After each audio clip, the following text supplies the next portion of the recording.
Wow. Our keynote speaker, Ty Bennett, is a successful entrepreneur and best-selling author and award-winning speaker. At age 21, Ty and his brother started a business in direct sales that they built to over $20 million in annual revenue while still in their 20s. 5 years ago, Ty sold his half of the business to his brother and started Leadership Inc., a speaking and training company. He has written 3 books and now speaks to more than 100 clients a year around the world. Today, Ty is going to share insights from his soon-to-be-released book, Partnership is the New Leadership. Please join me in welcoming my good friend, Ty Bennett. Thank you. Appreciate it.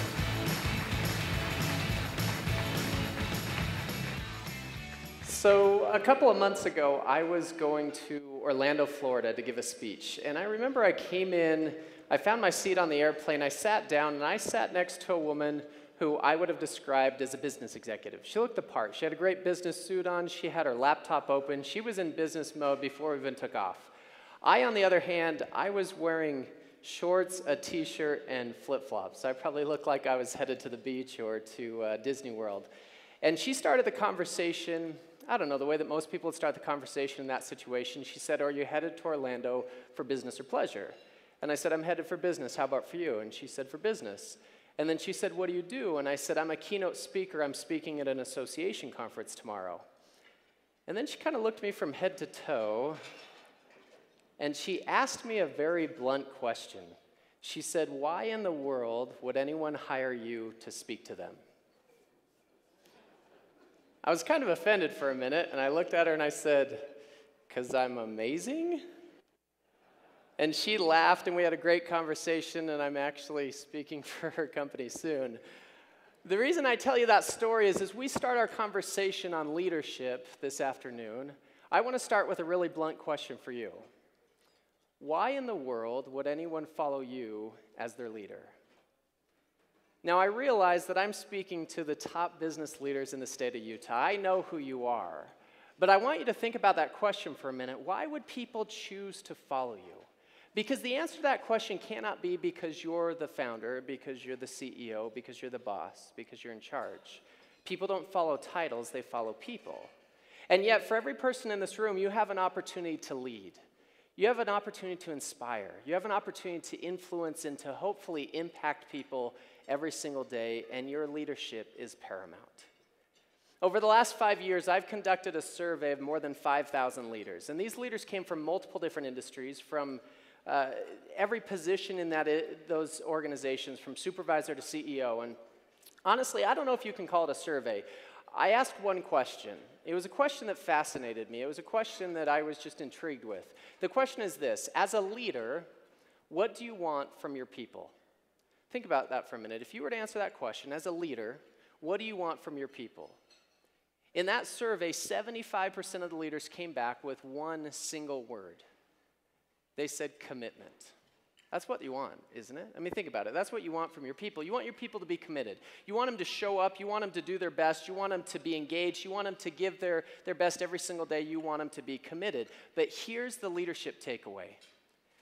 People are not committed to jobs. Did you know statistically, if you graduate from college this year, you will hold over 30 jobs in your lifetime? There's no way you could be committed to jobs. I mean, there's just too many of them. And the truth is, people aren't committed to companies. What actually drives commitment is leadership, because people are committed to people. It is people and relationships that naturally engender trust, that build accountability, and ultimately commitment. And so if you and I truly want to create commitment, we need to lead in a way that fosters that natural response. You see, the old adage said that leadership was based on title, position, and authority. But that's not true in today's world. In today's world, partnership is the new leadership. Think about it. It's the way that you partner with your people. It's the relationship and the connection that you make. It's the partnership that creates that natural accountability and that natural commitment from your people. And so if you want accountability, if you want commitment, you need to partner with your people. About a year ago, there was a really interesting thing that played out in the national news. two cousins began feuding over a family business. Now, some of you are involved in family business in here, so you know that's not very newsworthy, right? But what happened in this situation was really interesting. This gentleman, Arthur T. DeMollis, was part owner and the CEO of a 71-store grocery store chain based in Massachusetts. Arthur T., or RDT as his people called him, was technically the minority owner. He owned 49.5% of the company. Now, his cousin, Arthur S. DeMollis, I realize this is confusing. You have Arthur T. and you have Arthur S., but just stay with me. Arthur S. DeMollis, he was the majority owner. He owned 50.5% of the company. Now, Arthur T. and Arthur S. had very different views on how to run the company, different approaches, different styles of leadership, and they fought about this for years. And it got to the point where last year, Arthur S., as the majority owner, he forced the board's hand and he pushed his cousin out as CEO. What happened after that, to me, was incredible. 20,000 employees and thousands of customers went on strike in support of Arthur T. Some of you might have seen this on the news. Literally 20,000 people walked out. And it's not that they just went on strike. They actually stopped shipments from coming into the stores. In a matter of 2 weeks, they brought the company to a screeching halt. When you saw footage of these stores, there weren't any employees. There were no customers. The shelves were vacant. I mean, it was just empty. It was crazy. And my question is, what would cause 20,000 employees to risk everything in support of their leader? The answer is that Arthur T. understood things that Arthur S. didn't. You see, Arthur T., he approached leadership very differently than his cousin did. Arthur S., he believed the old adage that people were actually committed to companies. He thought they were committed to Market Basket, but evidence would show that people were actually committed to Arthur T. They went on strike in support of their leader. Arthur S., he believed the old adage that title gives you the right to be heard. But think about it. In our world today, title doesn't matter that much. It is value that gives you the right to be heard. If you want to be somebody who's relevant, if you want to be somebody who's influential, who is listened to, you need to add value.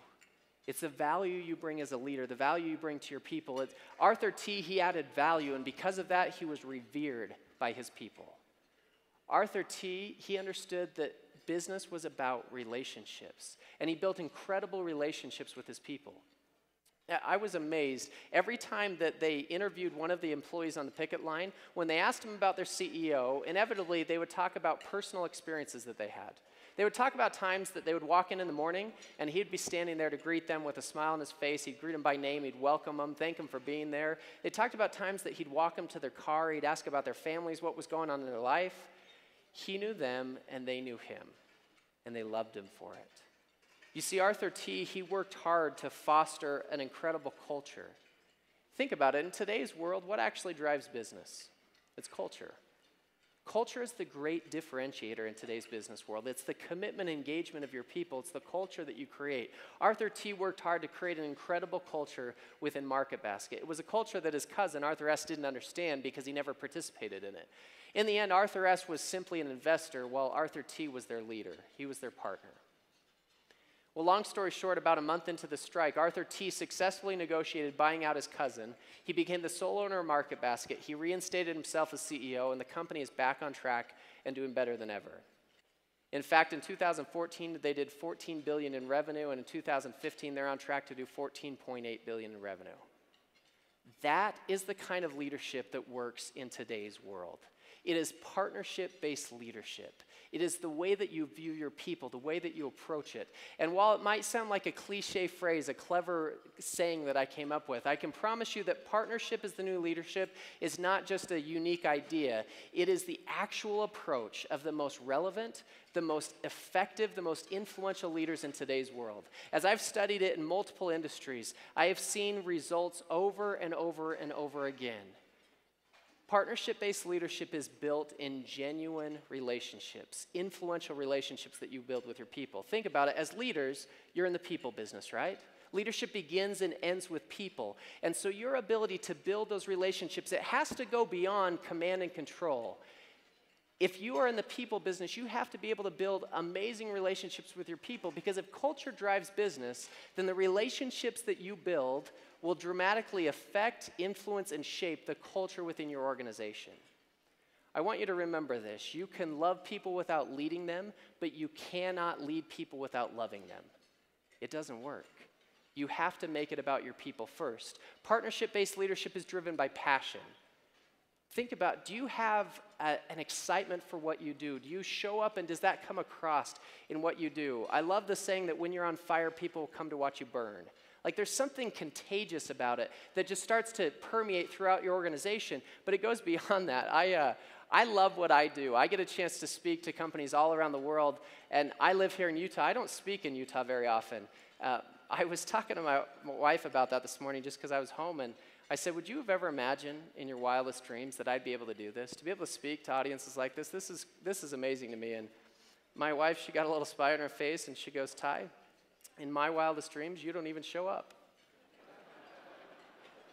I'm glad you found that funny. I didn't. I have to be honest, I travel a lot. It kind of scared me a little bit. But here's the thing. You have to love what you do, and I'll give you an insight to passion. We think about passion as being excited a lot of times. Passion is way beyond that. The word passion actually originated at the time of Christ. It was originally used to describe Christ's suffering. And when you think about it in that context, think about what passion means. Passion means that you're willing to suffer for something that you love. It means that you're going to be committed. It means that you show up and do that, because if you're committed, your people will too. I can promise you that leaders that lack passion will have followers that lack commitment. That's just how it works. And partnership-based leadership creates a natural accountability. Accountability is one of those interesting things, because when we think about accountability, or when it's talked about in business, most of the time, accountability is talked about as your people need to be accountable to you. And I completely agree with that, but partnership is something totally different. When you partner with people, it's a two-way street, and accountability needs to be that same thing. Your people need to be accountable to you, but you also need to be accountable to your people. One of the things that I see that leaders do most often, or that we're most guilty of, is what I call having hypocritical expectations. And this is one of the things that undermines your influence more than anything. When you expect something out of your people and somehow you allow yourself to be exempt, it completely kills your influence. It kills your relationships. I'll give you a good example. My wife and I, over the last year, we remodeled our home. It was a really big remodel. As a side note, don't do it. Just move. Like, it's so much easier. But we went through this process, and so we had the great fortune of working with a lot of contractors. I don't know if you've had that great fortune before. The truth is, some were amazing and some were horrible. And one of the ones that was pretty horrible was the group that we hired to build a basketball court in our backyard. Big fan of basketball. We love it in our family. And so we were building a basketball court in the backyard, and they came and they gave us a bid. We drew it all out. Everything looked great. And so we said, okay, great. It was just going to take a couple of days. And so we gave them a 50% deposit. They showed up. They started working on the basketball court. They got like 95% done with this court, and they disappeared. I mean, gone. Like, I thought they died. I don't know what happened to them. I called, I texted, I emailed. I mean, it was like they went out of business, dropped off the face of the earth. I did not hear from these people for 4 months. Not a word, nothing. And then one night, we're sitting at our house eating dinner, and there's a knock on the door. And this guy, I open the door, and the guy goes, hey, I'm here to finish your basketball court. Okay. I mean, all they had to do was to paint a logo in the key of the basketball court that we had selected. It wasn't that big a deal. The court was functional, and full disclosure, it was a BYU logo. I mean, for all of you BYU fans. I'm sorry for the Utah fans out there, but so they go in the back, they paint this logo, it looks great. As soon as he finished, he walks up to my door with a bill and he goes, you owe us the rest of our money. And I said, okay, great. I said, here's how I see it. You took 4 months to finish the job, so I'm going to take the same 4 months to pay you the rest of your money. You can imagine how that went over. But I did, and I waited, and here's why. Because as leaders, how often do we do that to our people? How often do we expect them to show up and do it one way, and somehow we have an exception to the rule? When you partner with your people, it creates natural accountability. Your people are accountable to you, but you're accountable to your people. And partnership-based leadership, what it creates transformation, total transformation. Organizations that I could give you examples of in so many different industries. I'll give you one of my favorites, High Point University in North Carolina. High Point University has been this little tiny school that nobody's ever heard of. And in 2005, Dr. Nito Cobain, a successful businessman who went there for his undergraduate work, was named as the president of High Point University. As soon as he was sworn into office, he pulled out his checkbook. He wrote a check for $1 million to the school, and he handed it to the dean. And the dean looked at him and said, "What are you doing?" And he said, "This is a donation to the school." And the dean said, "In our 71-year history, we have never received a check for $1 million. What are you doing?" He said, "I can't ask people to donate at that level if I haven't done it myself." Within 24 hours of him being sworn in, he had 18 checks over $1 million. In the last 10 years, he's raised over $750 million for the school. They've grown the school from 70 acres to over 300 acres. They've grown enrollment from 1,500 students to 5,000 students. They've built 71 buildings on the campus. I mean, it's the most incredible transformation you've ever seen. And it started with his approach to leadership. He is a partner-based leader, and the way that he did it, the nuances are incredible, but they created total transformation. Now, here's the thing. In my 15 minutes on stage, I realize I'm not going to give you in-depth strategies on how to change your leadership approach or how to enhance the culture within your company, but I do hope that you'll step back just for a minute and that you'll assess the approach to leadership you take, because I truly believe that the approach to leadership that you take dramatically dictates the level of influence that you have. This is a group who's doing incredible things. My hat's off to you. Congratulations on your success. But the opportunity for the influencers in this room is for you to collectively grow your influence, to raise the bar a little bit, to make a bigger impact, and to ultimately do more good in the world. Partnership is the new leadership. Thank you so much. Congratulations on your success.